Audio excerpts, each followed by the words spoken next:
தண்ணீர் விட்டா வளர்ப்பது சர்வேசா இப்பயிரை கண்ணீரால் காப்பது கருடு பெறுவது என்று நமது பெரும்பாவன் பார்வையை பாடலாம்.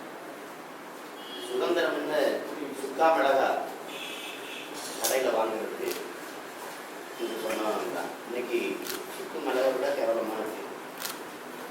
போராடி பெற்ற சுதந்திரம் ஒரு ஜனநாயகம், ஒரு கேடுகட்ட பணநாயகமாக மாற்றப்பட்டிருக்கு. பல தேர்தல்களாக நம்ம பணம் ஒரு வெற்றி தோல்வியை தீர்மானிக்கிற பெரிய காரணியாக இருக்கு, முதன்மை காரணமாக இருக்கிறத நம்ம பார்க்குறோம். ஆனால் அது தடுக்கணும்னு எவ்வளோ போராடுறோம்.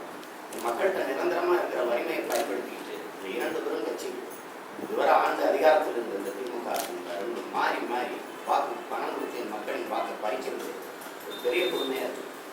இது ஒரு ஜனநாயக துரோகம். இதை வந்து தேர்தல் ஆணையம் வந்து 100 விழுக்காடு வாக்குப்பதிவுக்கு கொடுக்குற முன்னுரிமையை விளம்பரத்தில் தொலைக்காட்சிகளில் அல்லது தெருவில் வைக்கிற விளம்பர பதாகைகளில் கொடுக்குற முதன்மை கொடுக்குற பணத்தை வாங்கி கொண்டு தரக்கூடாது அப்படிங்கிறதுல ஒரு சின்ன ஒரு அழுத்தம் ஒரு முன்முயற்சியை செய்யவே இல்லை. அங்கங்கே பணத்தை எடுத்துட்டு போகிறத பறிக்கிறாங்க. பணம் கொடுக்குற இடத்துல பிடிக்கா நடவடிக்கை இருக்கா அப்படின்னா இது வர ஒரு செய்தி. இந்த இடத்துல கொடுக்குறாங்க, இங்கே வச்சு இந்த நேரத்துக்கு கொடுக்குறாங்கன்னு தகவல் கொடுத்த பிறகும் நடவடிக்கை இருக்கு. அப்போ இது எப்படி யாரை நம்பி இந்த தேர்தலில் எங்களை போன்ற எளிய மக்கள் எப்படி நாங்கள் எதிர்கொள்கிறோம்? மிகவும் நேசித்து நிற்கிற இந்த ஜனநாயகத்தை நம்பி நிற்கிறோம் நாங்கள். அப்போ இதில் யாரை நம்பி தேர்தல் நிற்கிறோம்? நமக்கு இருக்கிற ஒரே ஒரு இது தேர்தல் ஆணையம் தான். அது இந்த இடத்துல இவ்வளோ பணம் கொடுக்குறாங்க, இங்கே மூக்கத்து கொடுக்குறாங்க, இங்கே அங்கே காசு கொடுக்குறாங்க, இங்கே அலைபேசி கொடுக்குறாங்க, இங்கே இந்த இடத்துல பணம் கொடுக்குறாங்கன்னு நம்ம சொல்லி கூட போய் நடவடிக்கை எடுக்கப்படலை.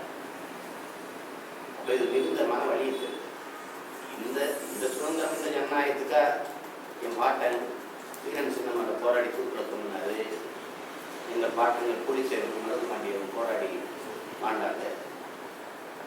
எங்கள் அப்பத்தா வேலுநாச்சியார் சுந்தரலிங்கம் அளவுக்கு கொடுத்துக்கணும் போராடி செஞ்சது. மாடு கூட இழுத்த தனவுகிற செக்கை என் பாட்டன் வாவு சிதம்பரம் இருக்குத்தானா? இந்த கேடுகட்ட இந்த பணநாயக ஆட்சி முறைக்கு தான் என் முன்னோர்கள் இவ்வளவு பெரிய ஈகங்களை செய்து இந்த விடுதலையை பெற்றுத் தந்தாங்களான்னு நினைக்கும் போது ஒரே வழியாக இருக்கும். அப்போ இதை தடுக்கிறது என்ன வழி இருக்குன்னா, கடைசி ஆயுதமாக இருக்கிறது, கருவியாக இருக்கிறது என் மக்கள் தான், என் சொந்தங்கள் தான். அதுலேயும் என் நிலையிலேயே என் தம்பி தம்பிகள் தான் இதை செய்யணும். இந்த பணத்தை வாங்கி கொண்டு வாக்கு செலுத்துகிற மக்களின் எண்ணிக்கையை குறைக்கணும், அந்த விழுக்காட்டை குறைக்கணும். அதுக்கு இருக்கிற ஒரே வாய்ப்பு பணம் வாங்கி கொண்டு வாக்கு செலுத்த வேண்டிய வறுமை நிலையில் ஏழ்மை நிலையில் இல்லாத எனக்கு இன சொந்தங்கள், குறிப்பாக என் தம்பி தம்பிகள், அன்பானமிக்க இளைய தலைமுறை பிள்ளைகள், நீங்கள் வரிசையில் வந்து வாக்கு செலுத்தி இந்த பணத்தை வாங்கி கொண்டு வாக்கு செலுத்துகிற விழுக்காடு ரொம்ப குறையும். ரொம்ப குறையும். அரசு 100 நாள் வேலை கொடுக்குறாங்க, 100 நாள் வேலை இருக்குது. 100 நாளைக்கு 100 ரூபா தான் ஒரு நாளைக்கு சம்பளம். 100 ரூபாயில் 40 ரூபா கமிஷன் போக 60 ரூபா தான் கிடைக்கும். அந்த வறுமை அந்த நிலையில் ஒரு வாக்குக்கு 1000 ரூபாய்னு 5 வாக்கு ஒரு வீட்டில் இருக்குன்னா மொத்தமாக 5000 நீட்டினோம்னா நிரந்தர வறுமையில் இருக்கிற மக்கள் வழி இல்லாமல் கையேற்ற வேண்டிய நிலைமை. அது அவங்கள சொல்லி பிள்ளை இந்த உரிமையை வறுமைக்கு விற்கிற ஏழ்மை நிலையில் வைத்த இந்த ஆட்சியாளர்கள் தான் இந்த பிள்ளையாளர்கள். அதனால் நாம் வந்து இந்த தலைமுறை பிள்ளைகள் இது ரொம்ப கவனமாக இருக்கிறது. வாக்கு செலுத்துவது நமது கடமை என்பதை உணர்ந்து வந்து வாக்கு செலுத்த வரணும். இந்த பணத்தை வாங்கி கொண்டு வாக்கு செலுத்துகிற விழுக்காட்டை குறைச்சி பணம் பெற்றுக்கொண்டு வாக்கு செலுத்த வேண்டிய நிலையில் இல்லாத மேல்தட்டு மக்கள், அதாவது 10,000 லட்சம் ரூபாய் சம்பளம் பெறுகிறவர்கள், புதிய வாக்காளர்கள், தம்பிகள், அவங்க வந்து வரிசையில் நின்று வாக்கு செலுத்தி இந்த பணத்தை ஒரு தீர்மானிக்கிற ஆற்றலாக இல்லாமல் சாகடிக்கணும். அப்போ தான் இந்த கேடுகட்ட பணநாயகன் செலுத்து மறைந்து ஒரு தூய ஜனநாயகம் அந்த நாட்டின் மலர வாய்ப்பு. அது ஒவ்வொருத்தருடைய கடமையாக நினைச்சு செய்யணும்னு நான் உங்களோட வேண்டி கேட்கிறேன்.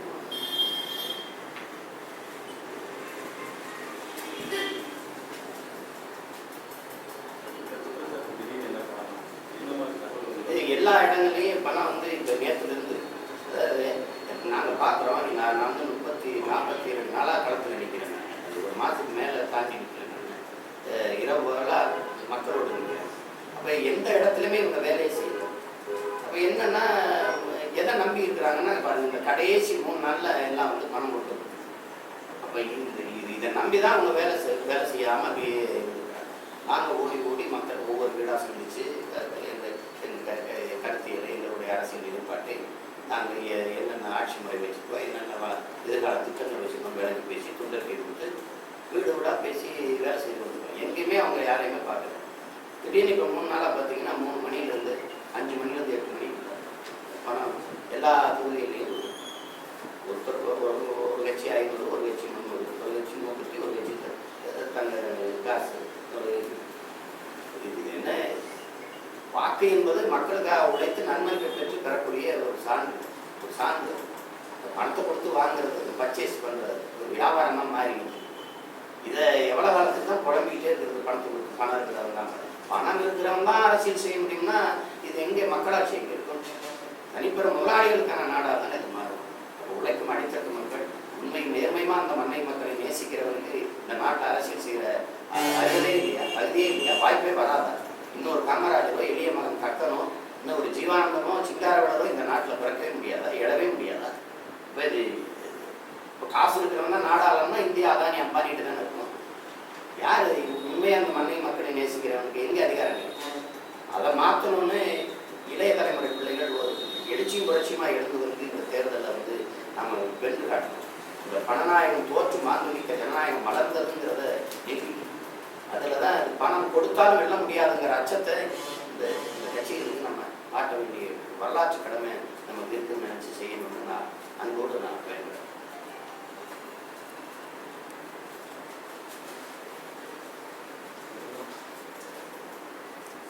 முதல்நிலை வாக்காளர் கூட நீ தவறாக கேட்கறதாக பெரியார் திராவிட கழகமும் மே 17 இயக்கமும் குற்றச்சாட்டு. நான் ரொம்ப முக்கியமான செய்திகளை சொல்கிறேன். நீங்கள் அவங்களுக்கு வேற வேலை அதுக்கு நீங்கள் பதில் சொல்ல கடமைப்பட்டீங்க. அமைதியாக இருக்கிறதே சிறந்த பதில். அதுக்கு நான் அமைதியாக இருக்கிறதே சிறந்த பதில். நான் திராவிட பன்னியலை வேட்டையாடிட்டு இருக்கேன். அதை ஓட்டிக்கிட்டு உண்ணி விழுந்து போகிற உண்ணியலோட வேட்டையாடுறது அது எனக்கு அழகு இல்லை. அதனால் திராவிடர்கள்னா தமிழர்கள் கிடையாது. திராவிடர்கள் ஏன் தமிழர்கள்? தமிழர்கள் தனியாக இருக்காங்க. தமிழன் ஏன் திராவிடனா இருக்கணும்? எனக்கு புரியல. தமிழன் ஏன் திராவிடனா இருக்கணும்? தமிழனா இருக்க வேண்டியதானே? திராவிடர்கள் தமிழர்கள் இல்லையே. கருணாநிதி ஐயா அந்த திராவிட தத்துவத்தின் இன்னைக்கு தலைமகனா வாழ்ந்து கொண்டிருக்கிற திராவிடர்களும் தமிழர்களும் சேர்ந்து நாட்டை ஆளுங்கிறாரு. அதே தமிழன். நீங்க திராவிட முன்னேற்ற கழகம் தாங்க. ஏன் திராவிட இன தலைவர்னு போட்டுக்கல? தமிழின தலைவன் ஏன் போட்டீங்க? திராவிடர் கழகம் தானே. தமிழர் தலைவன் ஏன் போட்டீங்க? தமிழின திராவிடத்துக்கு தலைவன் ஏன் போடல? எங்களை கேனப்பை மக்கள் நினைச்சு தான் இவ்வளோ ஆக வேண்டி ஓட்டினீங்க. திராவிடம் தனி, தமிழர் தனி தானே. எந்த திராவிட கட்சிக்கு தலைவன் தமிழனா இருக்கேன்? யார்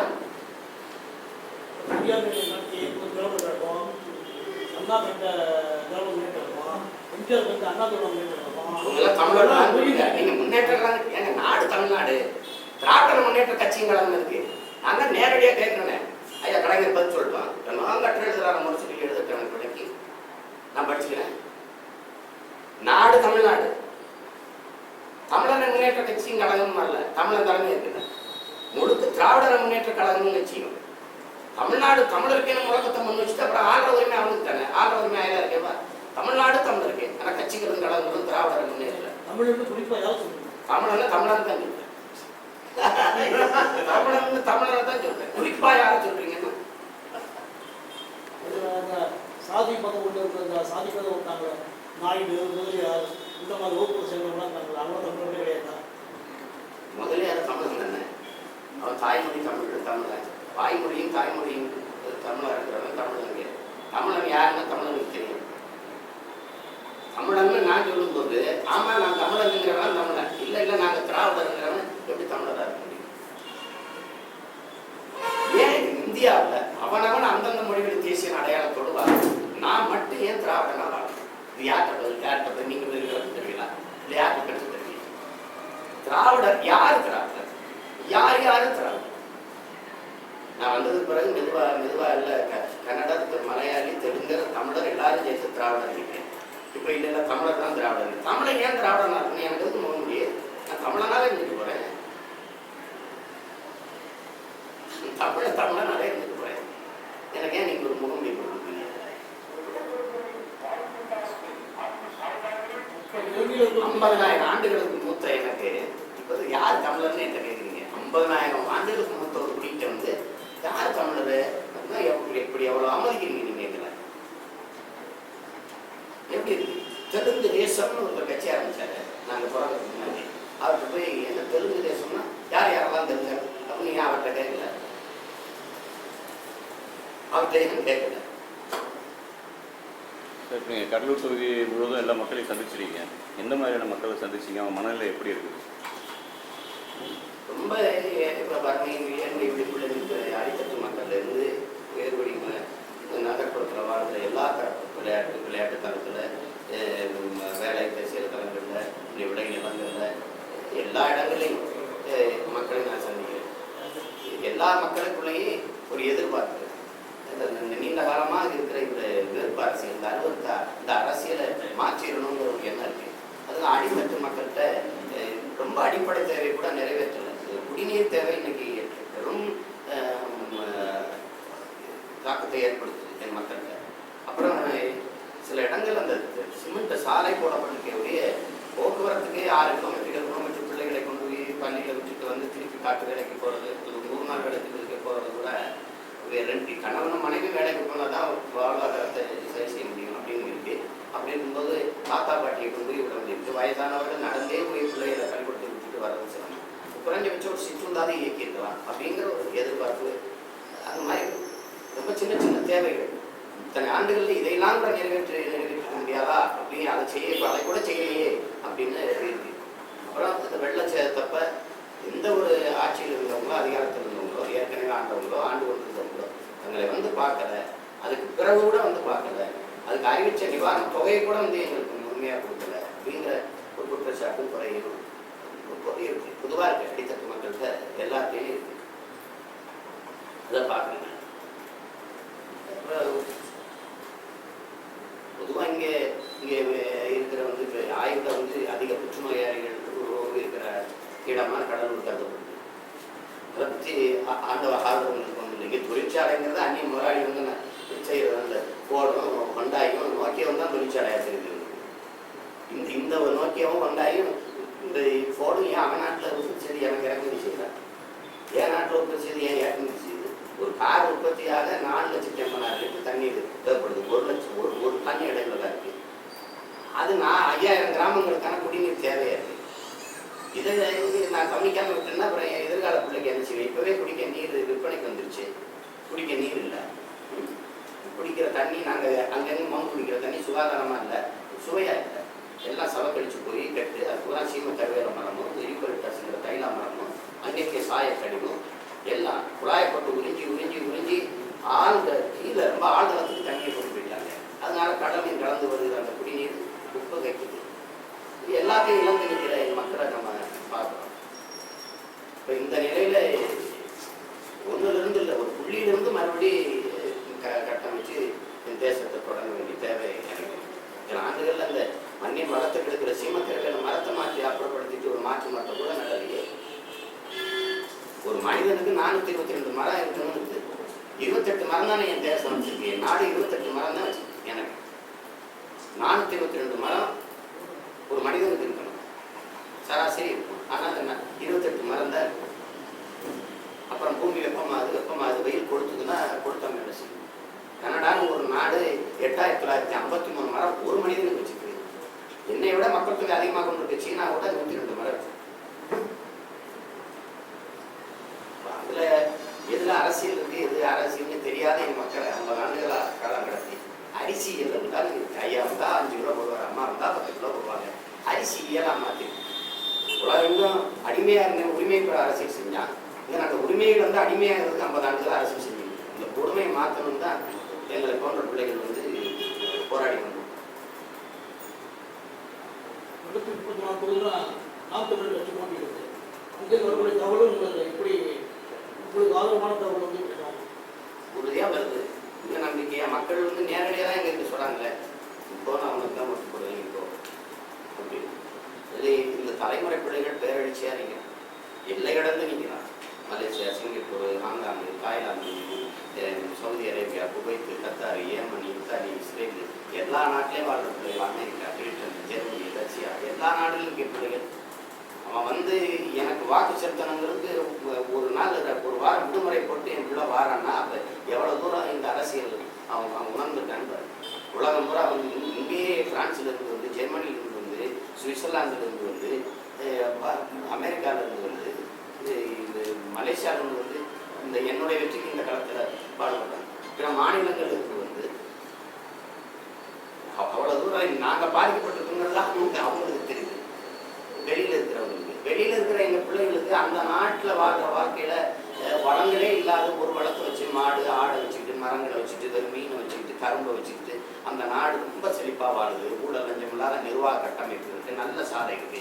30 ஆண்டுகளுக்கு ஒரு தடவை கூட 30 ஆண்டுக்கு ஒரு தடவை தான் அந்த சாலைக்கிட்ட போகிறாங்க. 30 ஆண்டுக்கு அது உறுதியாக நிற்குது. போக்குவரத்து காவலர்களே இல்லாத பயணம் இருக்குது. எல்லாமே சீராக இருக்குது. டென்மார்க்குங்கிற நாட்டில் ஊழல் லஞ்சமே இல்லை. ஆனால் நாட்டில் ஒன்றும் இல்லை, மாடு தான் இருக்குது. அப்போ அதை பார்க்குற அந்த பிள்ளைக்கு துடிக்கிறான், நம்ம நாட்டை எப்படி மாற்ற முடியாது. அது நாங்கள் கொடுத்த அந்த ஆட்சியின் வரைவு அவனுக்கு உலக நாடுகளில் என்ன இருக்குது அப்படிங்கிறத பார்க்கும்போது அந்த கட்டமைப்பை நம்ம தாய்நிலத்தில் நிறுவனம் துடிக்கிறாங்க. அது தன்னலமற்று நிற்கிற பிள்ளைகள், இளைய பிள்ளைகள். நான் தேர்தலில் வாக்கேட்டு போகும்போது என் முன்னாடி பயணிச்சு போகிற பிள்ளைகளை பார்த்தாலே தெரியும். சின்ன சின்ன பிள்ளைங்க தன்னடிச்சே ஓடி வந்து அவன் வந்து வாக்கு சேகரித்து போகிறத பார்க்கும்போது அவனுடைய எதிர்காலத்தின் மேலே அவனுக்கு இருக்கிற கனவை நான் பார்க்கிறேன். அதுதான் அரசியல்.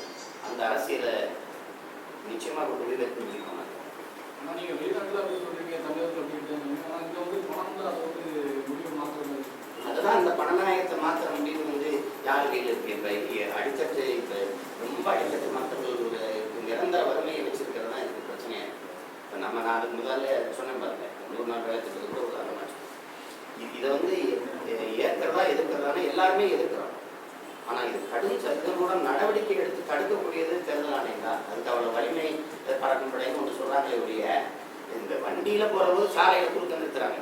இங்கே ஒவ்வொரு வண்டியும் நிறுத்துறது இல்லை. ஏதோ அவங்களுக்கு சந்தேகம் வண்டியை பிடிச்சி அதை பணத்தை எடுத்துறாங்க. அதோட அது முடிஞ்சிருதுங்க, பொறுப்பு முடிஞ்சிருக்குங்க. மது போத்தட்டை குடி கட்டுன்னு எடுத்து வச்சுட்டா தன்னுடைய பொறுப்பு முடிஞ்சிருது. அது மாதிரி தான் இதை நம்ம இவ்வளோதான் பணமா. எல்லா இடத்துக்கும் போனால் ராத்திரி மக்களே சொல்கிறாங்க, ராத்திரி வீடு விட வந்து 1000 ரூபா வச்சு போகிறேன். நீ என்ன பண்ண அப்படின்னு நீ என்ன பண்ண நான் தான் வாங்க என்ன செய்யுது அப்படின்னு மக்கள் பெண் பண்ணுவீங்க. 1000 ரூபா வந்து கொடுத்தாங்க. 5 மணிக்கு வந்து 5 மணிக்கு வந்து காலையில் கொடுத்துட்டு போனாங்க. ஏடா கொடுத்தவங்க அந்த வீட்டில் தான் இருக்கிறாங்க. எல்லாரும் வீடியும் கொடுக்கும்போது அந்த அம்மா உள்ள கொடுக்குது. ஏன்னு கேட்டேன் பக்கத்தில் வந்து அந்த அம்மா தானே ராத்திரி காசு கொடுத்துருக்குறேன். அப்போ இது வந்து ஏற்கனவே பதுக்கி வைக்கப்பட்டுச்சு. இந்த பணம் வந்து ஒதுக்கின பணம் அவங்க கட்சி பொறுப்பாளர்கள் கொடுக்கப்பட்டுச்சு. அதை அந்த நினைவு வரணும். வாக்கு செலுத்துகிற 2 நாளைக்கு முன்னாடி நினைவு இருக்கணுங்கிறது தான் இதை இது பண்ணுறது. இப்போ நீங்களே பாருங்க, ஜெயலலிதா அம்மையார் வந்து பெரும் வெள்ளத்தில் மக்களுக்கு பாதிப்புக்கான மக்களுக்கு நீங்கள் உதவுங்கன்னு ஒரு வாக்கு சொல்லியிருந்தா தன்னெழுச்சியாக பெரும் செல்வந்தர்கள் முதலாளி ஓடி வந்து செஞ்சிருப்பாங்க.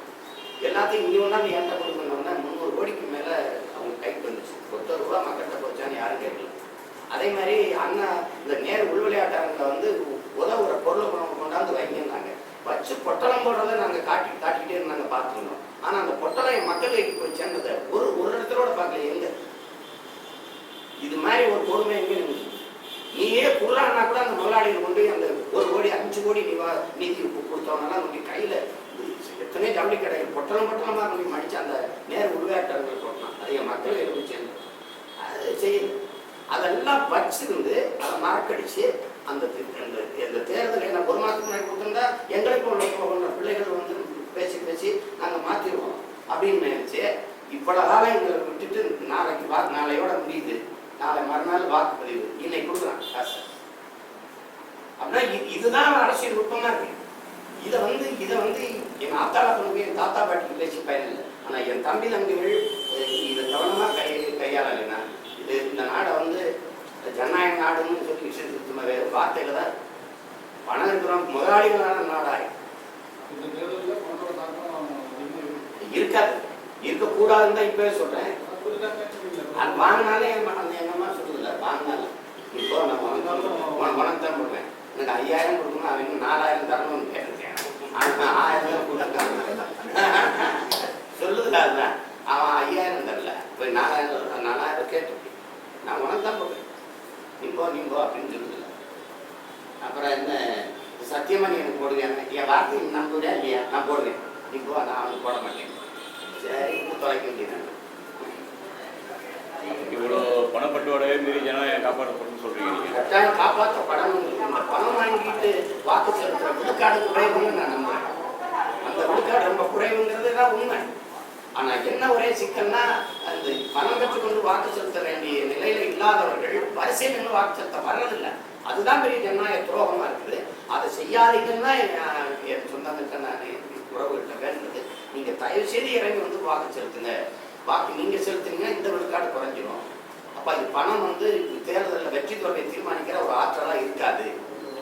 அப்ப பணம் கொடுத்தாலும் தோத்து போயிடுங்கிற நிலை வந்ததுன்னா தானே இந்த பணம் தேர்தலிட்ட பண்ணாங்க செத்து விழுக்கிறோம். மாண்புமிக்க ஜனநாயகம் மறந்துடும் தான் இருக்கிற வாய்ப்பு இருக்குது நமக்கு. இது தேர்தல் ஆணையத்தை குறை சொல்லி, காவல்துறை குறை சொல்லி பயனே.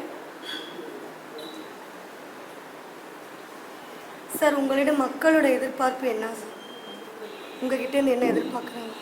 வந்தா இந்த பையன் வந்தா அதான் நல்லா செய்வான்னு நினைக்கிறாங்க. அதான் எதிர்பார்ப்பு. எல்லாரையும் பார்த்தாச்சு, இந்த பையனை புதுசாக சொல்லிட்டுருக்கான், சரி இவனுக்கு தான் அவர் போட்டு பார்க்கணும் வந்தா அதை செய்வான்னு நினைக்கிறாங்க. எல்லாரையும் நம்பி நம்பி ஏமாந்து ஒரு நாள் 2 நாள் இல்லை, ஒரு 5 ஆண்டு 10 ஆண்டு இல்லை, அரை நூற்றாண்டு காலம்.